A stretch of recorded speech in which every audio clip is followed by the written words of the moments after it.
Hello everyone, welcome back to my channel Stree dream. कैसे हैं आप सभी? उम्मीद करती हूँ आप सभी बहुत ही अच्छे होंगे, स्वस्थ होंगे, खुश होंगे एंड अपनी अपनी लाइफ में बहुत ही पॉजिटिविटी के साथ आगे बढ़ रहे होंगे। कल हमारा सीटेट का आंसर की आया है। जितने भी लोगों ने सीटेट का एग्ज़ाम दिया है सब लोग अपने स्कोर अगर मैच किए होंगे तो शेयर कीजिएगा कमेंट में। एंड मुझसे बहुत सारे लोग पूछ रहे थे कि मेरा कितना आया है, तो फिलहाल मैंने दिन में मिलाया नहीं था क्योंकि मैंने कम्युनिटी पर शेयर किया था कि मेरी एक फ्रेंड मुझे मिलने आई है और वो बहुत दूर से आई है, बलिया से जौनपुर मुझे मिलने आई है, इसलिए मैं थोड़ा सा बिजी थी। फ़िलहाल मेरे जितने मार्क्स बन रहे हैं उतना मुझे एक्सपेक्टेशन नहीं था क्योंकि मेरे एक्सपेक्ट करने के अकॉर्डिंग मेरे मार्क्स बहुत कम हैं। मुझे लगा था कि 110 क्रॉस कर जाऊंगी मैं, बट मेरे मार्क्स 98 पर ही सिमट गए। फ़िलहाल अभी जब तक रिज़ल्ट नहीं आएगा तब तक मैं किसी भी चीज़ पर ट्रस्ट नहीं करती। फ़िलहाल लास्ट टाइम जब मैच किया था तो 84 था, तो 84 ही आया था रिज़ल्ट में भी। बट अब देखते हैं इस बार कितना आता है। फ़िलहाल 98 बन रहे हैं मेरे, अब रिज़ल्ट में कितना आता है। जिसके मार्क्स कम है मैं उसको एडवाइस करूँगी कि परेशान मत होइए, क्योंकि परेशान होने से सिर्फ़ और सिर्फ अपने आप को परेशान कीजिएगा एंड टाइम वेस्ट होगा, इससे ज़्यादा कुछ भी नहीं होता है। मैंने खुद 4th टाइम ये एग्ज़ाम दिया, सॉरी एग्ज़ाम तो मैंने 3rd टाइम दिया है, मैंने फॉर्म 4th टाइम फिल किया था, तब जाकर मेरा हुआ है। देखिए हम लोग हाउसवाइफ हैं एंड प्रॉपर टाइम नहीं दे पाते हैं, और अगर प्रॉपर टाइम देते तो ही हमारा हो सकता था, और अगर प्रॉपर टाइम नहीं देंगे तो एग्ज़ाम है, कोई घर का काम नहीं है कि चाहे इधर उधर से चाहे जैसे मैनेज कर लेंगे। एग्ज़ाम पास करने के लिए हमें प्रॉपर टाइम देना पड़ता है। तो अभी से लग जाइए, दिसंबर में एग्ज़ाम होंगे और बहुत अच्छा मतलब बहुत ज़्यादा टाइम है। एनालाइज़ करिए कि कहाँ पर गलतियाँ हो रही हैं, क्योंकि मैंने भी अपनी चीज़ों से सीखा है। फ़िलहाल मैं टाइम ही नहीं दी थी फर्स्ट टाइम जब मैंने दिया था एग्ज़ाम। पहली बात, फर्स्ट टाइम जब फॉर्म फिल किया था तो मैंने एग्ज़ाम ही नहीं दिया था, एंड सेकंड टाइम जब फॉर्म फिल किया था तो एग्ज़ाम दिया था। फर्स्ट पेपर हुआ था, सेकंड पेपर में 81 मार्क्स थे, जिसमें मैंने एसएसटी बिल्कुल भी नहीं पढ़ा था। थर्ड टाइम मैंने पढ़ा तो था, बट थोड़ी सी चीज़ें मेरे साथ ऊपर नीचे हो गई थी, तो फिर मैं मैनेज नहीं कर पाई थी टाइम, और लास्ट में मेरा इंग्लिश के पोर्शन में कम से कम 15 क्वेश्चंस छूट गए थे, अदरवाइज़ लास्ट टाइम ही मेरा हो गया होता। फ़िलहाल अभी मैंने फिर से दिया था तो मेरा अब जाकर मुझे लगता है कि अब की बार क्लियर हो जाएगा। तो इसलिए हार मत मानिए, देते रहिए। कहाँ कमी हो रही है उसको एनालाइज़ करिए और उस पोर्शन पर काम कीजिए कि किस पोर्शन में मेरे कम मार्क्स आए हैं, या फिर अभी से प्रैक्टिस कीजिए।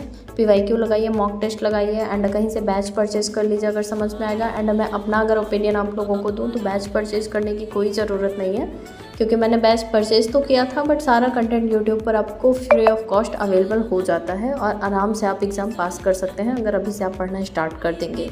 इसके लिए मैं आप लोगों को सजेशन भी दूंगी। जैसे मैं सचिन अकेडमी चैनल को ही फॉलो करती थी, तो वहाँ पर जो प्लेलिस्ट बना हुआ है 2024 वाला जुलाई का, तो आप वो वाली प्लेलिस्ट अभी से देखना स्टार्ट कीजिए और सारे प्लेलिस्ट को अच्छे से लिख कर पढ़िए। ऐसा नहीं है कि सिर्फ वीडियो देखने से एग्ज़ाम निकल जाएगा।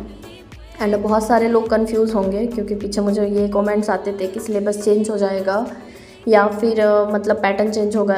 जो भी होगा, अगर आप पढ़िएगा तो कहीं ख़राब नहीं जाएगा, वो आपको काम ही आएगा। आप पढ़ते रहिए, ऐसा तो है नहीं कि एकदम से पूरा कुछ पलट जाने वाला है, कुछ ना कुछ तो मैच करेगा ना। एंड पढ़ते रहेंगे, नहीं भी आएगा तो रिदम बना रहेगा, पढ़ने की हैबिट पड़ी रहेगी, तो आप आराम से एग्ज़ाम दे लेंगे, आपको आसानी होगी पेपर देने में। कोई भी एग्ज़ाम हो, एग्ज़ाम होता है, चाहे छोटा एग्ज़ाम हो चाहे बड़ा एग्ज़ाम हो, बस यही है कि हमें मेहनत लगातार करनी होती है। तो अभी से लग जाइए आराम से, इस बार पक्का सभी का एग्ज़ाम क्लियर हो जाएगा। और बिल्कुल भी परेशान मत होइए, क्योंकि परेशान होकर आप लोग खुद से सोचिए कि क्या मिलेगा आप लोगों को। कुछ अगर मिल रहा हो तो आप परेशान होइए, अगर कुछ नहीं मिल रहा है तो फिर आगे की तैयारी कीजिए। और बहुत सारे लोगों के ऐसे कमेंट्स आ रहे हैं 3 बार दिया 4 बार दिया, तो देखिए ना, कुछ तो कमी रहती होगी जिस वजह से नहीं हो पा रहा होगा, तो वो कमी अपनी दूर कीजिए और next time full of confidence के साथ एग्ज़ाम दीजिए। एंड अभी से लग जाइए, बस मैं यही बोलूँगी, क्योंकि मैंने भी टाइम दिया है इस पर। मैं जब बीएड कर रही थी तभी से मैंने फॉर्म्स फिल करना स्टार्ट किया था। 2 बार मैंने, एक बार तो एग्ज़ाम चल रहा था तभी मैंने पेपर दिया था, एक बार फर्स्ट ईयर में ही दिया था, एंड अब की बार मेरा कंप्लीट हो गया था तब जाकर मेरा क्वालिफाई हुआ है। और इसमें भी मैंने बहुत मेहनत की है, ऐसा नहीं है कि मैंने मेहनत नहीं किया है, मेरी भी अपनी बहुत ज़्यादा मेहनत लगी, मैंने भी टाइम दिया, तब जाकर अब की बार मुझे रिज़ल्ट पॉजिटिव दिख रहा है।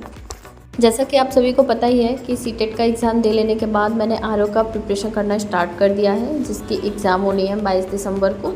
और आप लोग पूछते हैं कि इसका क्या फॉर्म फिर से फिल होगा, तो इसका फॉर्म फिर से फिल नहीं होगा। लास्ट टाइम अक्टूबर में जब ये वैकेंसी आई थी तो जिसने फॉर्म फिल किया था वही सिर्फ एलिजिबल होगा ये पेपर देने के लिए। एंड अभी जैसे ये भी लोग पूछते हैं कि अगर एग्ज़ाम नहीं दिए थे, क्योंकि ये री एग्ज़ाम हो रहा है, फर्स्ट टाइम जब पेपर हुआ था नहीं दे पाए हैं किसी भी कारणवश, तो क्या एग्ज़ाम दे पाएंगे? तो हाँ, बिल्कुल एग्ज़ाम दे पाएंगे, क्योंकि मैं भी एग्ज़ाम नहीं दी थी जब 11 फरवरी को एग्ज़ाम हुआ था। मैं भी री एग्ज़ाम डायरेक्ट दूँगी और मैं अपनी तरफ से पूरा अपना 100% दे रही हूँ। एंड आप लोग मुझसे पूछते हैं कि मैं कहाँ से पढ़ रही हूँ, तो फिलहाल बुक्स वगैरह मैंने आप लोगों के साथ शेयर ही कर दिया है, आप लोग लास्ट वीडियोज़ में जाकर देख लीजिएगा।